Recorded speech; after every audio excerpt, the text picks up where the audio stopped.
Hello, welcome to the Motherland Kitchen cooking community. Today, we're going to be learning how to make jollof rice. Jollof rice is a typical rice that is cooked in the entire West Africa.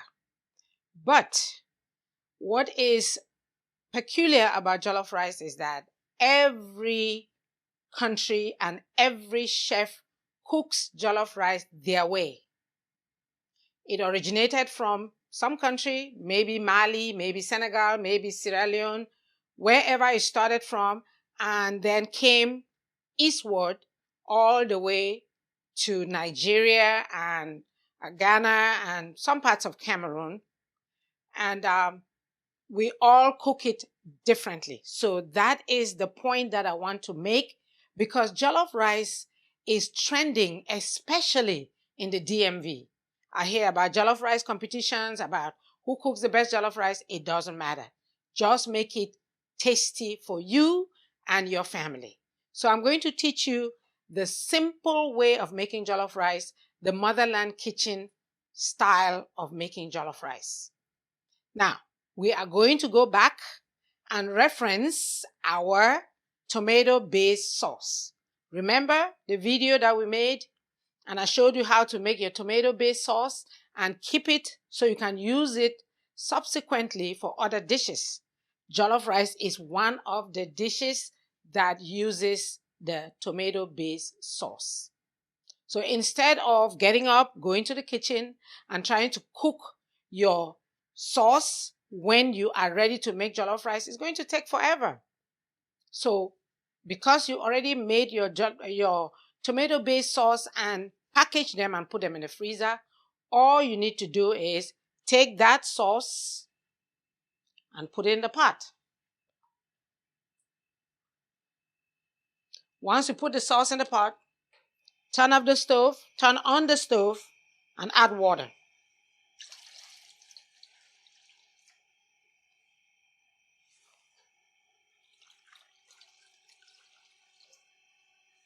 Now, how much water do you need? There's the rule of thumb. 1 cup of rice to 1.5 cups of water. But I would say that you should know your rice. The reason being, no rice is the same like the other one. There are several brands of jasmine rice, of parboiled rice, all different types of long grain rice. They're all different. So whatever rice you use at home, you know exactly how many cups of rice you use and how many cups of water you use to cook your rice. It's the same thing here. Just put enough water to cook the number of cups of rice that you are trying to cook. Here, I am using jasmine rice. I know my rice, so I know exactly how many cups of water I need to cook the rice. So I just put my water in the pot. And the next thing is the Motherland Kitchen jollof rice seasoning and also the complete seasoning, which has some salt in it. Again, like I always say, if you don't eat salt or you have an alternative salt that you use yours. But for the purpose of this exercise, I'm using the complete seasoning, which has salt in it and other herbs, which will only enhance the flavor of our jollof rice. So I already put my water, put my pre-cooked tomato sauce, and I add my herbs in the water.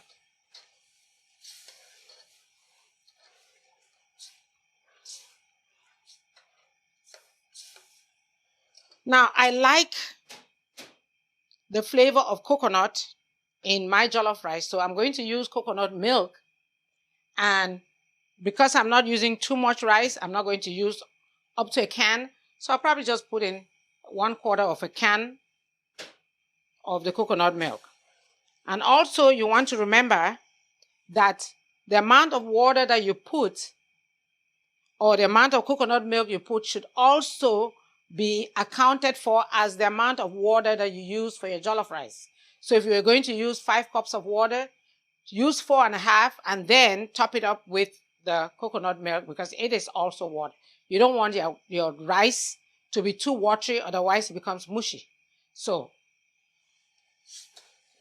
jollof rice will dark.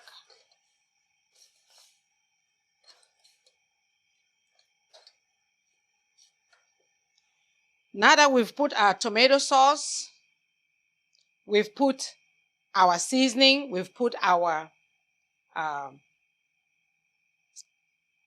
spices, the next thing we're going to put is the oil. So again, depending on which kind of oil you want to use, normally I would use coconut oil, but for the purpose of this practice, I'm going to use olive oil, which is also good. So I'll put half a cup of olive oil. And I just grab it and pour it until my ancestors hit my hand to say that it's already half a cup, so stop. You see, I didn't measure it, I just poured it in. And I think it is okay because those ancestors always look after us in the kitchen. When you're trying to put too much salt or too much water or something, they hit your hand and you stop. So you bring the water to a boil and then you put your rice. Watch the way I do the rice. You sprinkle the rice slowly, slowly, slowly all over. And as soon as you put the rice in the pot, you turn the heat to the lowest level. Rice is cooked by steam and not heat. So I've put my rice.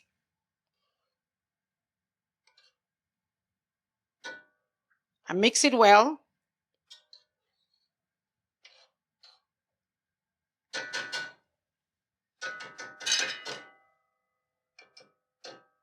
And I cover the pot. Now, the heat is turned down to the lowest level possible. You can barely see any flame. So the steam is going to cook this rice. Now, for those who don't want to cook the rice on the stove top, you can do the same thing that I just did in your rice cooker. Take your rice cooker, measure the amount of water that you normally use to cook your rice.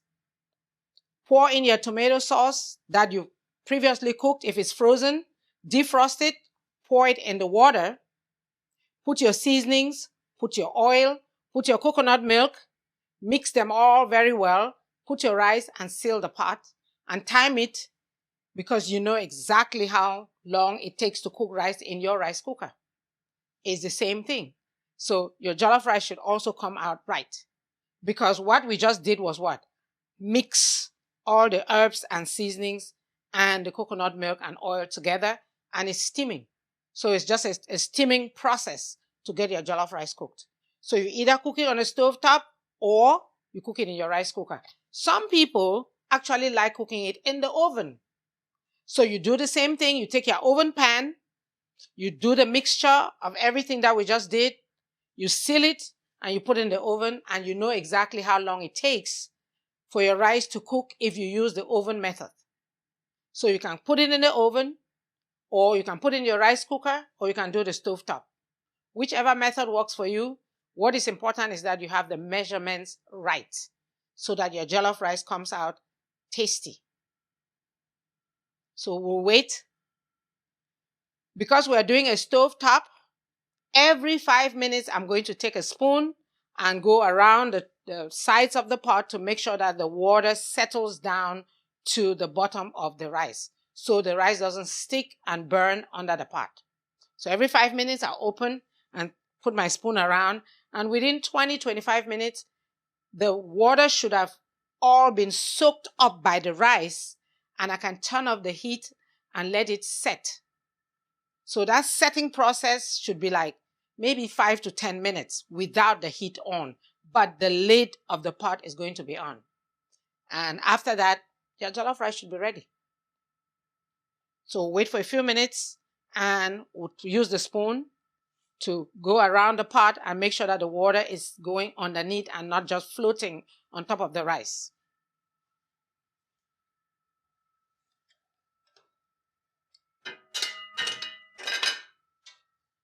Okay, our jollof rice is ready and this is the outcome of what we just did.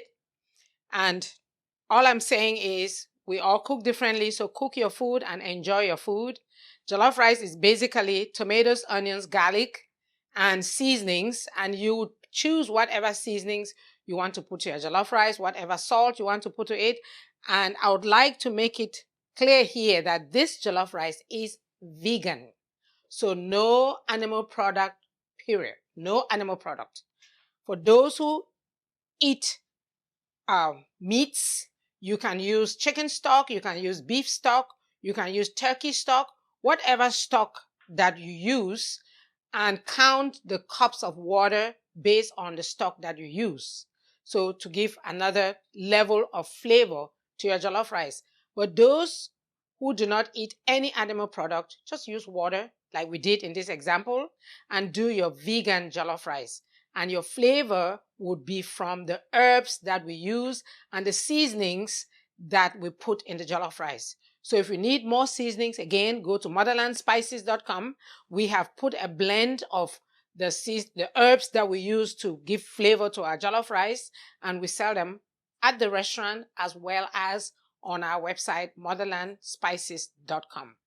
So enjoy your jollof rice, and you can pair it again with the last dish that we made, the eggplant and zucchini stew. Most vegans will pair it with that. But for those who eat meat, stay tuned. We're going to be working on some meat dishes that go very well with jollof rice. See you next time for the next video. Bye-bye.